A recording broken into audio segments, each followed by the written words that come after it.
ಕಟಪಾಡಿ ರಾಷ್ಟ್ರೀಯ ಹೆದ್ದಾರಿಯಲ್ಲಿ ಮಗುಚಿ ಬಿದ್ದ ಗ್ಯಾಸ್ ಟ್ಯಾಂಕರ್ನ ಗ್ಯಾಸ್ ಒಂದು ಶಿಫ್ಟ್ ಕಾರ್ಯಾಚರಣೆ ಪ್ರಗತಿಯಲ್ಲಿರುವಂಥದ್ದು ನಾವು ಚಿತ್ರಣವನ್ನು ಗಮನಿಸಬಹುದು.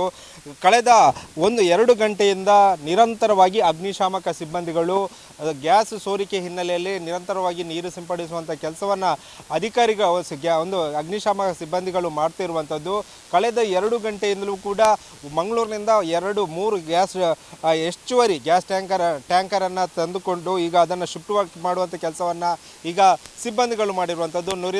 ಅಂದರೆ LPG ಗ್ಯಾಸ್ ಶಿಫ್ಟ್ ಮಾಡುವಂಥ ಸಂಬಂಧಿಸಿದಂಥ ಮಂಗಳೂರಿನಿಂದ MRPL ಬಂದಂಥ ಅಧಿಕಾರಿಗಳು ಈಗ ಈ ಕಾರ್ಯಾಚರಣೆಯನ್ನು ಮಾಡ್ತಿರುವಂಥ ನಾವು ಚಿತ್ರಣವನ್ನು ಗಮನಿಸ್ಬೋದು.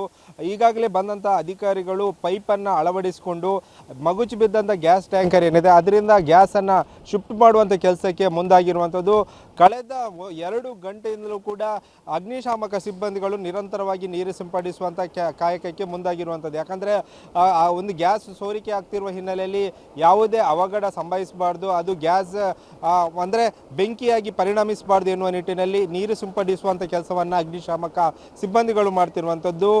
ಒಂದು UPCLನಿಂದ 2 ಅಗ್ನಿಶಾಮಕ ವಾಹನಗಳು, ಅದೇ ರೀತಿಯಾಗಿ ಉಡುಪಿಯಿಂದ 2 ಅಗ್ನಿಶಾಮಕ ವಾಹನಗಳನ್ನು ತರಿಸಿಕೊಂಡು ಈಗ ನೀರು ಸಿಂಪಡಿಸುವ ಕಾರ್ಯ ಮುಂದುವರಿದಿದೆ. ಮತ್ತೊಂದು ಕಡೆಯಲ್ಲಿ ಮಂಗಳೂರಿನಿಂದ ಬಂದಂಥ ಗ್ಯಾಸ್ ಒಂದು ಟ್ಯಾಂಕರಿಗೆ ಮಗುಚಿ ಬಿದ್ದಂಥ ಗ್ಯಾಸ್ನ ಟ್ಯಾಂಕರ್ನಲ್ಲಿದ್ದಂಥ ಗ್ಯಾಸ್ಗಳನ್ನು ಶಿಫ್ಟ್ ಮಾಡುವಂಥ ಕೆಲಸವನ್ನು ಮಾಡ್ತಾರೆ. ಅದು ಲಿಕ್ವಿಡ್ ಮಾದರಿಯಲ್ಲಿ ಇರೋದರಿಂದ ಅದನ್ನು ಪೈಪನ್ನು ಅಳವಡಿಸಿಕೊಂಡು ಅದನ್ನು ಶಿಫ್ಟ್ ಮಾಡುವಂಥ ಕೆಲಸಕ್ಕೆ ಸಿಬ್ಬಂದಿಗಳು ಮುಂದಾಗಿರುವಂಥದ್ದು.